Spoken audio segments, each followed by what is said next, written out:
Welcome to the 12th and final round of racing for the iRacing Cars Late Model Stock Tour.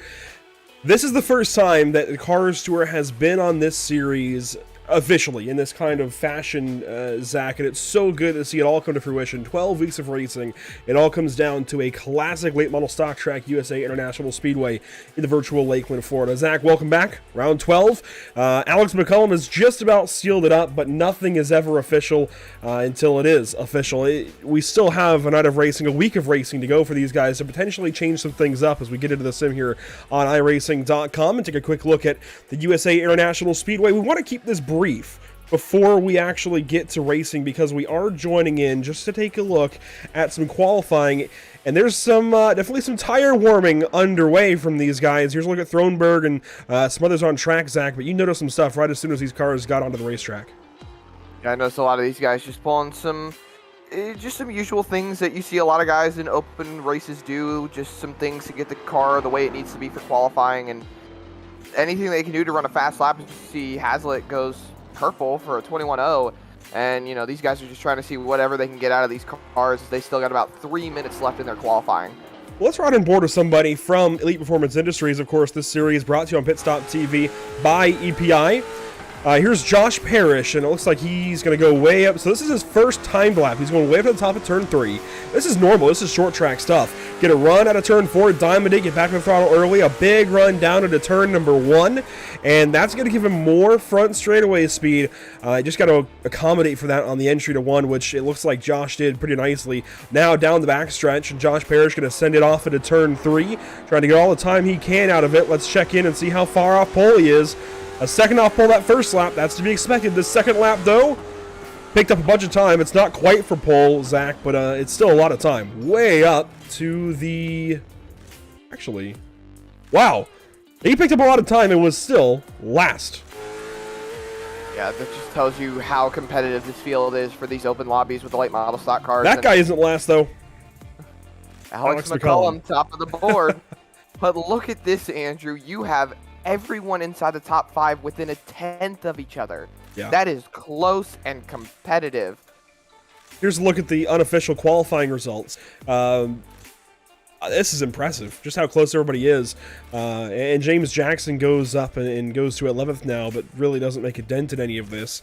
Everybody very, very close. Most of the field within a 10.5, at least in the top 10.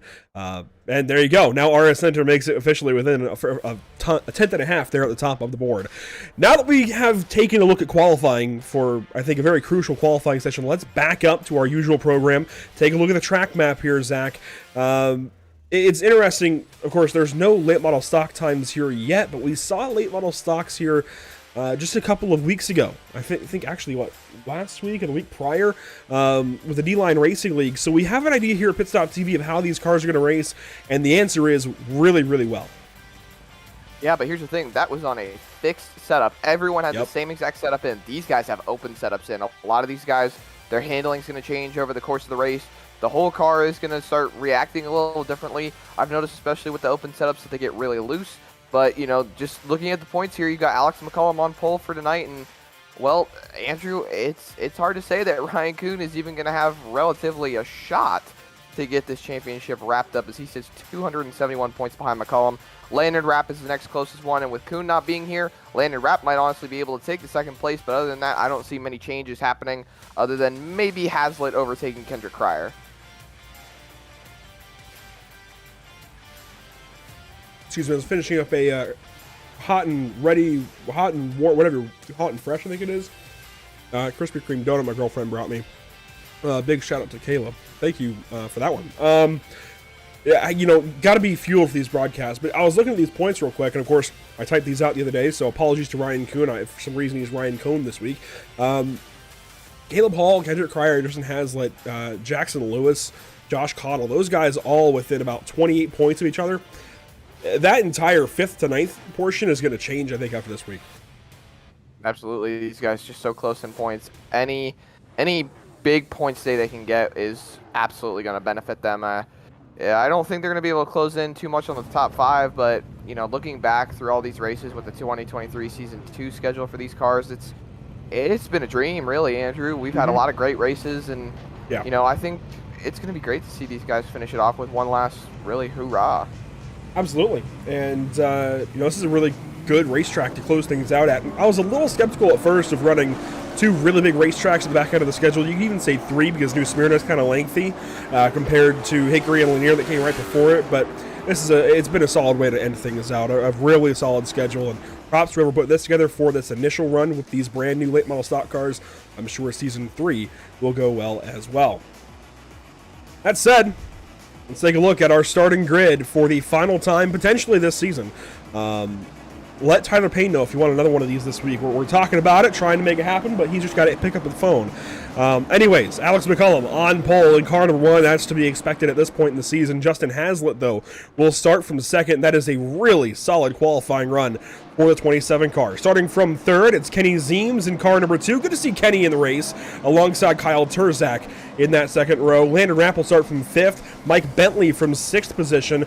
Row 4, it's Caleb Hall and Justin Crow. We've seen them a lot this season. How about Blake Thronberg and RS Center, row number 5? And rolling through the rest of the field, Michael Folds in 11 and 12, starting 11th and 12th. Michael Folds and James Jackson in your 11th and 12th spots. And then Dave Binchner, I feel like I mispronounced that actually. And Cody Pace in the 13th and the 14th position. And then Josh Parrish, your final car to qualify for tonight. These guys are tuned up, they're ready to roll, or coming off turn 4, ready to take the green flag. Green flag in the air for Alex McCullum, the final time this season. Down to turn number 1, we are green. Oh, and already spinning is the 51 of Turzak. Landon Rapp involved. Bishiner is involved. Oh my goodness. Josh Parrish got by it. Cody Pace got damaged. Big crash. Lap number 1, turn number 1. We'll take a look back at it in a moment, but there's the field going by to complete the first lap of racing. And that is not going to help Landon Rapp's points today. He is looking poised to take over some good points and good positions in the point standings, but after falling to the back like that, I don't know how well it's going to turn out for him tonight. Take a look at it, most notably for Landon Rapp and Kyle Turzak. They were right in the center of this, right behind Kenny Zeems. And oh wow, that 14... Was that Caleb? Was that Caleb Hall? I'm not quite sure. For the new paint scheme? Be a lot of net code. Yeah, that was Caleb Hall with the new paint scheme. I know it's the game you have to play. A new number as well for him. I know it's the game you have to play, but this is low percentage. Kenny Zeems, to be fair, got a very slow start by comparison, it looked like. Let's take another couple of looks at this. This is a lot to diagnose at the start of this race. I'm going to say again, I feel like it's just a little bit low percentage. The dive down 3 wide, turn 1 at USA. Yeah, Zeems is a little slow getting going. Landon had to account for that, and I don't know. I don't like 3 wide, turn 1, lap 1. It's definitely an interesting move when it comes down to general starts of a race, and Landon Rapp obviously had to react and make sure he could give room to Caleb Hall underneath him, and it just seems like he overcorrected. You could see Hall moving to the inside. No contact between Landon Rapp. He sees Caleb Hall, moves. There's a little bit of net code with the 29, and then there's the contact. And then moving to the right, a little bit more net code, and it just literally turns Landon Rapp around, and then he just gets cleaned out there at the end. It's unfortunate. I mean, Landon was just trying to do the right thing, get out of the way, and give room to the 9 car, 14 car, whatever you want to call it, for Caleb Hall underneath, and unfortunately that created contact and really exacerbated the situation. But back up front, 7 laps nearly complete, this time by on board with Justin Haslett. This is kind of a career day this season for him. We have not seen this kind of run out of Justin yet. This is very cool to see for car 27 to get up here and go rough it up with Alex McCullum, Kenny Zeems, some big guys in short track racing on the iRacing.com sim. You can already see here on his onboard, he's taken a bigger arc into the corners than Alex McCullum is, but you could see there coming off of turn 2, he stood on that power and just snapped it a little loose. He had to overcorrect it and counter steer to the right to be able to hold on to it, but here's the problem, ladies and gentlemen, that burns up your rear tires a lot more, and it wears that right front out real bad. It's definitely a tire saving game right now if he wants to be able to take on Alex McCullum, who's been really, really good just all season long. And if he wants to be able to take it to Alex McCullum, he's got to be able to hang on to those tires. And maybe come around lap 25, lap 30, be able to start looking at taking that spot away. Just be patient and be steady with it. Now, of course, here at Pit Stop TV on these Monday evenings, we prefer Elite Performance Industries setups, and certainly one is leading the race right now, doing a fantastic job. But I gotta say, these Zeems guys, Zeems Setup Shop guys, they have it figured out right now. Second and third on the racetrack, including Kenny Zeems running in the third spot out of New York. And Hazlitt clearly is using that Zeems setup to propel him to this run so far today. They're doing good, I gotta say. You know, tip of the cap to these guys that we see. Ryan Kuhn crush it each week. He's not here this evening, though. Of course, we are here for Elite Performance Industries, but we are a community, and I know that's one thing that Tyler preaches. Tip of the cap for the Zeems guys. They're quick this week. Absolutely. They've got everything tuned up. You can see that top three has just broken away. Caleb Hall, after that lunge into turn one, is sitting P4, and then it's about another 0.8 back to center in the 13. Thronberg behind him by about a 10th. These guys are just spread out all over the place right now, and really this seems to be one of the closest battles on track. Like Thronberg and RJ Center just trying to see what they can do with each other. Thronberg, I believe, a Pinty Series driver, if I remember correctly. I think you're thinking of Trayton Lapsevich. Yes, I am thinking of Lapsevich. Sorry, I was looking at NASCAR social media yesterday, and they were throwing around all the Canada Series stuff, and yeah, Thornburg out of the Carolina Club. I don't think he's running Pinty Series anytime soon, but I'm sure he would love to. I will say, Blake Thornburg, one of the top EPI drivers in the late model division as a whole, and he's really been representing well this season. New paint scheme for him to close out season number 2 and open up season number 3 in a couple of weeks. Good to see the 22 car doing well. Right behind another 22 car as he now fends off Michael Folds, making a rare late model start, or at least SOF late model start. Usually we're used to this guy running alongside Daniel Folds over in Legends Racing at 8:30 Eastern, or 8 Eastern, I believe it is. So a little different for Michael Folds, but he's clearly looking quick as well. I'm going to go back up to the leaders here, and I just want to thank everybody for tuning in so far this evening as we approach halfway. Of course, there is the Coca-Cola 600 happening right now. Granted, they're under yellow, but we really appreciate all of you guys tuning in and checking in with us this evening over on Elite Performance Industries, Pit Stop TV, and everywhere else on social media. It is very much appreciated as we complete lap number 16. We haven't gotten a chance yet to look at the weather conditions for this race, Zach. 83.6 degrees in the air, but look at that track temp. Yeah, 117 degrees. I can certainly say it's a lot better fairings than Charlotte Motor Speedway, and the guys running the Coca-Cola 600. They've been under quite a few rain delays today, and you know, here we are, sunny and shiny, but that rain's coming to iRacing pretty soon, hopefully. And you can see these guys are just utilizing everything they can. Look at Zeems just hanging it on the bottom. He took a really low entry to try and see what he can get going into turn one there, and these guys are still bumper to bumper, just hanging around. And you know, again, elaborating more on what Andrew said, thank you to everybody for tuning in to Pit Stop TV right now. Obviously, Coca-Cola 600 is going on. We're not guilty, or we're not innocent of not wanting to watch the race anyway. I've got it pulled up on my phone right now, and it's so great to watch late model stock cars on iRacing and NASCAR Cup Series cars rolling around for the Coca-Cola 600. Lap 20 coming this time by. 19 complete. And Justin Hazlitt, boy, is he looking hungry right here, Zach. He keeps looking around, and I'm sure Kenny's probably in a Discord with him, kind of trying to calm him down a little bit. And Alex, I'm sure, isn't breaking a sweat right now. I'm sure Alex is saving something here for the back half of this race. I really think Alex still has these guys where he wants them. Aside from, you know, wanting them a few seconds behind him, I'm sure Alex is feeling cool as a cucumber right now. And right there to turn 1, I think that proves it. Turn 4, no bobble for the 1. There was a bobble for the 27. Turn 1, Alex got right down to the inside and lagged the 27 by just a little bit. I think it's clear right now, yes, there's pressure, but Alex isn't feeling it. Yeah, these guys are just trying to stay calm, doing whatever they can. I think Justin is a little bit more aggressive right now because you can see him looking around, even on the straightaways. But ooh, that was a good corner. Run. He's got a good run. Is he going to take a look? He's going to stay in line, maybe peek a little bit. Dipping down into turn 3, he's getting a bit of an arc. Maybe let it rotate just a little bit more, but he's still right on that back bumper. I don't see him making a move maybe for the next few laps. We've got 40 laps in this race. Obviously, open setups, no cautions. It's a D-class series as he rotates really well, but he does have one fast repair. Let's hope he doesn't have to use it tonight. while these guys battle for the first spot. Well, you know, we're not leaving that. Yeah, he got there that time in 3 and 4. We're not leaving this at all. Hazlitt, a nose to the inside, maybe. He's going to go. He's tentative. Half the lane.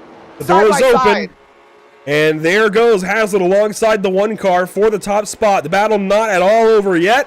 Here comes Hazlitt one more time. McCullum, though, going to be right down on his door at a turn 4, trying to hold that 27 car down, but at the line, lead change. Hazlitt had it. And Zeems is just sitting back there trying to follow the 27 and not let McCullum plug that hole. He's going to stick his nose in there, and they are going to be side by side. McCullum trying to hold everybody off. Zeems falls back in line. These guys are still side by side. Look at how close they are coming off of turn number 4, Andrew. Still so close. Look at the run. McCullum gets out of the corner. On board with McCullum currently. Back down to turn 1. So close. You can look straight in the window there for a moment at Hazlitt as these guys do work. Back on board. Well, still on board with McCullum. Here's that look again. And you can judge by this camera alone when they ebb, when they flow. And out of the corner, Hazlitt's got him. Crossover. Back to the bottom. Is Hazlitt going to give him the bottom, though? Wow. He inches him so deep. Hazlitt's going to get a good run. Door. Wiggle contact. Door that time out of turn 2. A little bit of contact from McCullum to Hazlitt. Now McCullum back on the inside line, and that car's been operating nicely. Contact there out of 4. Hazlitt came down, and now Zeems at the back end of McCullum. Where is he going to go? To the inside in turn 1? No, he backs out. That was smart. Hazlitt just tried to plug that hole a little too soon. Now he's left fighting for second. Zeems a little sideways coming off of turn 2. Hazlitt's going to fall back in. Yeah, Kenny backed out. Single file racing. Kenny backed out to give his drive for the line. I like that. As Hazlitt is having one heck of a day here on the broadcast. This is really cool to see. Somebody that's been kind of mid-pack most of the season. Really cool to see this driver grow over the course of the season. And again, that's where this community aspect that Tyler Payne preaches is so appreciated by us in the booth, because we're able to talk about other setup shop drivers and notice when somebody puts in the work over the course of a season. Of course, we follow all the EPI drivers, but Hazlitt has definitely worked on himself this season and grown a ton. Come from about a 7th, 8th place driver now to racing for a big time win here at USA. I do want to quickly mention the battle for 4th rather, Caleb Hall and RS Center. It is close as that was maybe contact. Yes! McCullum turned! Wow. Hazlitt to the lead. Zeems falls back to 4th, but they are still Caleb Hall through to race lead. The guys I was talking about are now 1st and 3rd. Hall went through. Hazlitt's now in between himself and, between Hall and center. And Thronberg is back here with Kenny Zeems and, McCullum. More contact up the racetrack. And the potential champion is done for this race with 10 laps to go. Incredible. He lost a motor. Here it is. Down into turns 3 and 4. Contact at the center there. Very light contact. I can't blame Hazlitt at all. He might have just gassed it up, even just the slightest bit of small driver error. Or maybe it just was iRacing detecting that there was going to be bigger contact, but it definitely did not help McCullum in the slightest. You can see how loose he is all over the place with damage. Hazlitt falls to 2nd. Caleb Hall takes the lead, and then McCullum just decides, you know what, it's not worth it. No, the engine blew right there. Oh, the engine gave out? Yeah. Oh, well, I so did not hear that. Let's watch this back one more time from McCullum's perspective here, the rear bumper. And then we'll come right back to live picture because Folds and Zeems are battling. There's the slightest little bit of contact. And up the racetrack went the 1 car. Hazlitt went through. Then here comes Caleb Hall. This is down into turn 1. He sends it up underneath Hazlitt. Of course, Hazlitt gives the wide door. Tries to shut it there on center, and he does. But let's ride on board with McCullum then down the backstretch when this engine expires. Let's listen. Yep, you can just see it give out. You can see him counter steer. I wonder if he downshifted to make it let go. I couldn't tell. I heard somebody redlining at the turn 3. I'm not sure who it was. But 5 laps to go for our leaders, Caleb Hall and RS Center. How convenient is it that the fight I wanted to go to for 4th and 5th is now the fight for the race lead? Yeah, these guys are now bumper to bumper. It seems that Hazlitt has dropped, and he is a lap down now. He took his fast repair. McCullum out of the race. Landon Rapids moved up to 13th. And, yeah, you can see Hazlitt has taken his fast repair. He's got no more damage. But Caleb Hall and RJ Sensor, they have 3 laps to try and make something happen. And oh boy, these guys are still up close and personal, with the closest car to them being Thronberg. Here's a look at Kenny Zeems now racing with Michael Folds and James Jackson. Mike Bentley back there as well. 4 cars in a line. Behind Thronberg, who has fallen back of RS Center, and Caleb Hall for the race lead. 3 to go that time by. RS Center, the 22 car, chasing the 14 of Caleb Hall. Hall's been in the 9 all season long. This week, changing his number. You see the Gossip bus lines, the back bumper, the TV panel of that machine, and a bobble there might open the door for RS Center into turn 1. He's going to stick his foot through on the apron. Contact! The 14 drifts and RS turns him, and they're both in the fence. Who's going to win this? Thronberg! The lead. No, Thronberg's in the lead, and Folds is right behind him. Zeems is back into 3rd by the miraculous cause of events. As we come to the white flag, Folds is taking a look on the bottom. White flag presented by Whiplash Simcams. Down to turn 1. Folds to the inside, tries to send it. Thronberg reacts up the racetrack. Folds has an open line on the bottom if he can fill it. Side by side, they go down the backstretch. Folds going to dive it back down to the inside of turn 3. Got a nose in there. It's going to be a drag race out of turn 4 to the start-finish line. Thronberg! Wow! What a race! What a way to end the season. I mentioned a driver that's been growing with EPI throughout season number 2 here in 2023. I've seen him in different leagues. I've seen him growing himself here in official racing. And Blake Thronberg just took the most exciting win we've had all season long. We've said a couple of times, no, this has been the most exciting race. No, this has been the best race. I think that was the most exciting finish we've had all season long over the course of 10, 12 laps.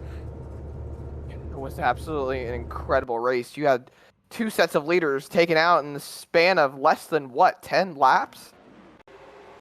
Something close to it. Well, this is the back end of what we saw happen. Let's go back a little further and see if we can find the moment, and we will here. RS Center and Caleb Hall. This was fantastic stuff. And it was this moment down here in 3 and 4. RS sent it in deep, but then Caleb bobbles ever so slightly out of turn 4. And here comes RS Center. An opportunity up underneath. Sends it down there on the apron. That's short track racing. They both, I think, could have prevented that. They both end up in the fence. Neither one of them wins. It's an unfortunate turn of events, and you know, it's just something you need to come to expect in short track racing. It happens. Guys get aggressive, and you try to go for it, and well, I mean, not to come back around, but Caleb Hall knew exactly what he was doing when he sent it in earlier, and well, it was the same thing that happened, just he was on the receiving end this time, and then here you have the finish. Look at Thronberg, just gets way wide, and Folds just sends it down in there on the bottom. Thronberg gave him a ton of room. Zeems locked it up trying to go in there, and he lost 3rd, and then coming back to the line. I mean, the first thing that pops into my mind, Ricky Craven, Kurt Busch, Darlington, 2003. For sure, and I want to see something here. That was down into turn 1. This is the final lap in replay. I'm curious, did Kenny get in the back here of Michael Folds in turn 3? It kind of looked like Kenny was trying to stay out of him. Ooh, I think he tipped him, and I think that saved Blake's race. It just might have, because you can see the run, and then there's the contact. Side by side by a nose, by about an engine bay that he was able to get him. That is perfect. One more look at it here. We'll see. This will be a great view, I think, of whether or not Kenny gets into the back of the 11. Right there. Net code. Very, net code. Very, very close. And then up out of turn 4. Side by side they are. Q Larry Mack. They touch. They're slamming. They're banging. Wow. Incredible stuff. Hats off to these guys fighting it out for the final top split SOF race of the season here at 8:15 Eastern on a Monday night. That was simply fantastic. Let's take a look at our unofficial race results after 40 laps here at USA International Speedway. Just 2 laps led by our eventual race winner. That's all you have to do is get one at the end. Thronberg got 2. Ends up with the W over Michael Folds, James Jackson, Kenny Zeems, and Mike Bentley are top 5. You see the rest there in the top 10. Dave in the 14, Justin Crow there in the 86, Josh Parrish, Caleb Hall, Kyle Terzak the rest of the top 10. Coming in 11th, RS Center, 12th, Cody Pace, Landon Rapp, Justin Haslett, Alex McCullum, the back end of the field. And Zach, that was a fantastic race. Yeah, absolutely amazing. And I mean, I honestly don't know what to say, Andrew. You had so many competitive fights throughout the field, and just the aggression tends to boil over sometimes, as we've seen in short track racing.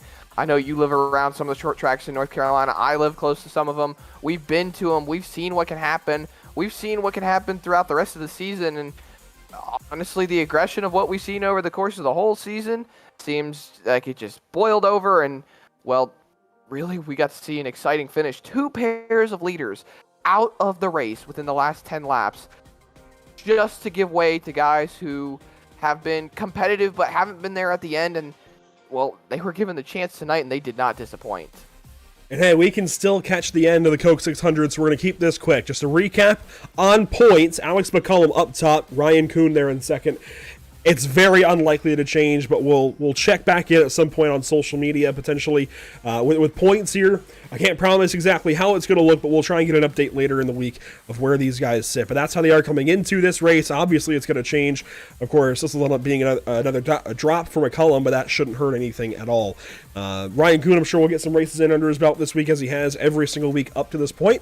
Not sure how it's going to work out, Zach, but very sure that Alex will still win this championship for Race EPI in the shop.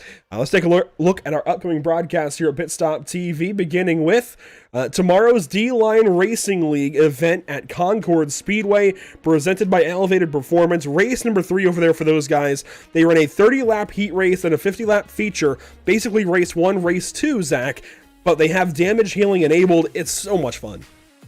Absolutely, in Concord, a track that does not, really have any existence in North Carolina anymore, so it's great to see it preserved on the sim. And NARL rolling over to Monza, and Sim Pit at Road America. Just 3 great broadcasts lined up this week, and so many good places to follow along: Facebook, Instagram, Twitter, Twitch, YouTube, obviously where we are right now, and I believe we're streaming on everything except Instagram, yes, if I'm not mistaken. Yes, and that's not just Monza on Thursday. That is Monza combined with the oval, with no chicanes. Yeah, with Porsche 911 GT3 Cup cars for 2 sets of races. We've got a 30-minute amateur race that fires off a little bit earlier, about 8:45 Eastern, and then the pro race to follow immediately with some of the best drivers. It's Sebastian Weldon raced at Barber Motorsports Park a few weeks ago.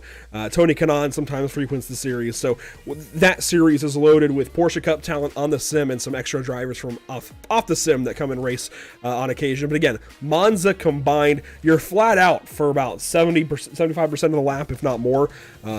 It's insane. I was taking some laps there earlier. It is really a special combo for sure. It's going to be a lot of fun to watch on Thursday evening, June 1st. And then Sunday, it's the next to final round of the Sim Pit Radical Series. We'll talk more about them, I'm sure, once we get closer to their championship. But that is it for us this evening at USA International Speedway. Thanks so much for joining us here at Pit Stop TV. A big shout out, as always, to Tyler Payne. It's been a long, amazing season, 12 weeks of racing, and it all came down to that amazing finish for Blake Thronberg. Congratulations to that guy. I know he's got to get over to the ITZR race, so we couldn't talk to him this evening, but congratulations to him. Hopefully he follows up with another win in the zone racing coming up shortly. And we have to catch the last 15 laps of the Coca-Cola 600, Andrew. That we do. Well, a big shout out, of course, to Whiplash Media Simcams, ATVO, and Short Track Weekly. Everyone who makes it happen for us behind the scenes in audio, ATVO, Whiplash Media Simcams, OBS, and iRacing.com. We will see you all next time. My name is Andrew Cardinale IV. I've got Zach Burtis with me, and I'm sure we'll be seeing you guys very, very soon for more late model racing here on Elite Performance Industries. Just bug Tyler if you want another race this week. We're going to try to make that happen. We want to check in with these guys again later on, but we will see you then.